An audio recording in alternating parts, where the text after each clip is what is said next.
अस्सलाम वालेकुम, महा सरफराज हियर।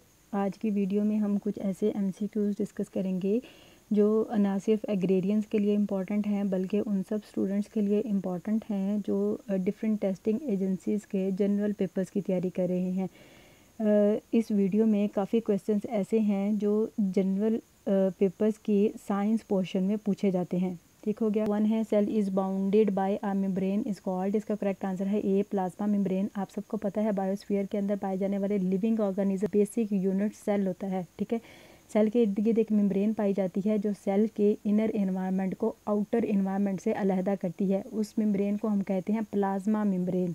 ठीक है, उसके बाद है मेलानिन इज़ आ। मेलानिन जो है इसका करेक्ट आंसर है बी, साइटोप्लाज्मिक इंक्लूजन। इंक्लूजन जो है ना, ये बेसिकली सेल के अंदर पाई जाने वाली एक नॉन लिविंग सब्सटेंस होता है। ठीक है, हमारी ये जो स्किन है, हमारी स्किन का जो कलर है वो भी मेलानिन की क्वांटिटी पे डिपेंड करता है। ठीक है, हमारे सेल्स के अंदर जितना मेलानिन ज़्यादा होगा उतना हमारे स्किन का कलर डार्क होगा। ठीक है, इसी तरह जितना मेलानिन का की क्वांटिटी सेल के अंदर कम होगी उतना ही स्किन का कलर लाइट होगा। ठीक है, उसके बाद है माइटोकॉन्ड्रिया इज़ मेनली इन्वॉल्व्ड इन। इसका करेक्ट आंसर है जनरेशन ऑफ एनर्जी। मैंने लास्ट वीडियो में भी बताया था माइटोकॉन्ड्रिया को पावर हाउस ऑफ सेल कहा जाता है। उसके बाद दिस स्पर्मेटोजोआ मूव्स बाय। इसका करेक्ट आंसर है फ्लैजेला। स्पर्मेटोजोआ जो है ये बेसिकली मेल रिप्रोडक्टिव सेल्स होते हैं। ठीक हो गया। और स्पर्मेटोजोआ कैसे मूव करता है, कैसे एक तरह से दूसरी जगह जाता है, फ्लैजेला के ज़रिए। उसके बाद है inside cell protein synthesis is done by. इसका करेक्ट आंसर है रफ एंडोप्लाज्मिक रेटिकुलम। आप लोगों को पता होना चाहिए एंडोप्लाज्मिक रेटिकुलम है क्या। एंडोप्लाज्मिक रेटिकुलम सेल के अंदर पाए जाने वाले ऑर्गेनेलिज हैं। ये दो तरह के होते हैं, रफ एंडोप्लाज्मिक रेटिकुलम और smooth endoplasmic reticulum. Rough endoplasmic reticulum जो है ये प्रोटीन सिंथेसिस में इन्वॉल्व होता है, जबकि स्मूथ एंडोप्लाज्मिक रेटिकुलम लिपिड की सिंथेसिस में इन्वॉल्व होता है। ठीक है, रफ एंडोप्लाज्मिक रेटिकुलम के ऊपर राइबोसोम्स होते हैं। ठीक है, उसके बाद the non living component of cell is called. इसका करेक्ट आंसर है ए, इंक्लूजन। ये लेफ्ट साइड पे देखा है, ribosomes are made up of. इसका करेक्ट आंसर है आरएनए एंड प्रोटीन। ठीक है, जो रफ एंडोप्लाज्मिक रेटिकुलम है उनको प्रोटीन सिंथेसिस उसके ऊपर क्यों होती है, क्योंकि उसके ऊपर राइबोसोम्स पाए जाते हैं। और राइबोसोम्स को हम क्या कहते हैं, फैक्ट्रीज कहते हैं प्रोटीन सिंथेसिस की। ठीक हो गया, पेपर के अंदर भी पूछा जाता है।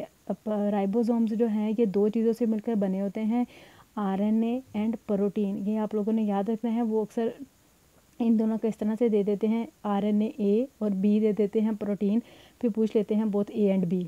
उसके बाद है fat is primarily stored in या इन। इसका करेक्ट आंसर है सी, एडिपोज सेल्स। एडिपोज सेल्स जो होते हैं ये हमारी स्किन के नीचे पाए जाते हैं।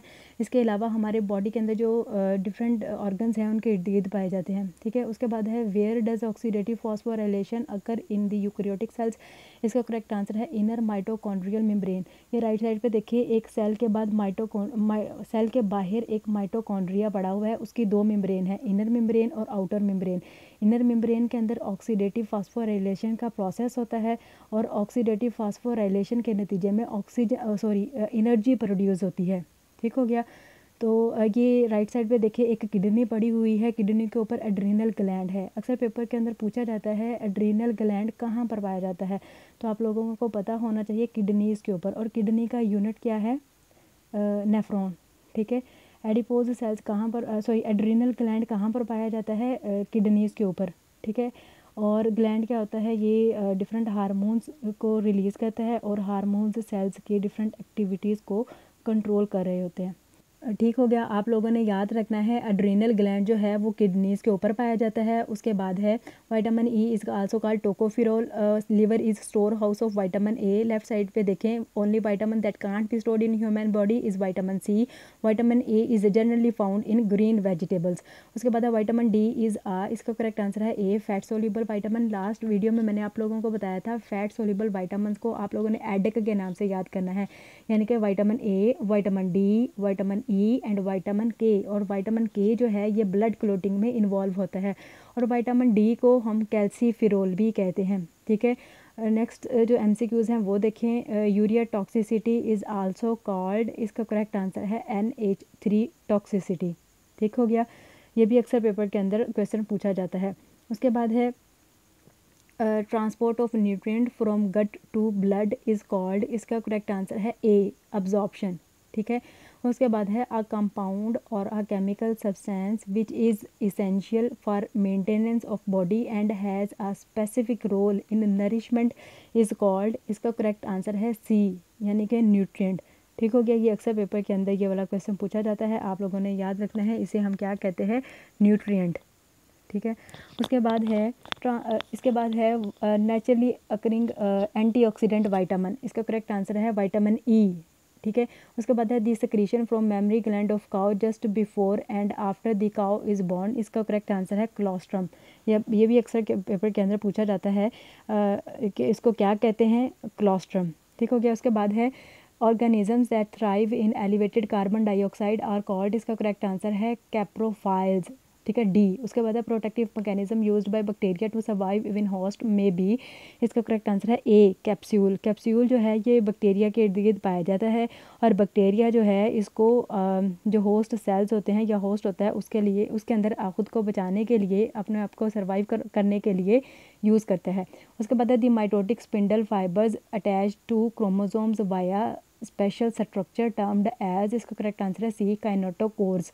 काइनेटोकोर्स जो हैं ये क्रोमोसोम्स के ऊपर पाए जाने वाले इंपॉर्टेंट स्ट्रक्चर्स होते हैं। ये वो स्ट्रक्चर्स होते हैं जिनके साथ माइटोसिस के दौरान जो है स्पिंडल फाइबर्स अटैच होते हैं। ठीक है, उसके बाद है first step in PCR is, इसका करेक्ट आंसर है A, denaturation. PCR stands for polymerase chain reaction, इसके 3 स्टेप्स होते हैं, denaturation, annealing and primer extension.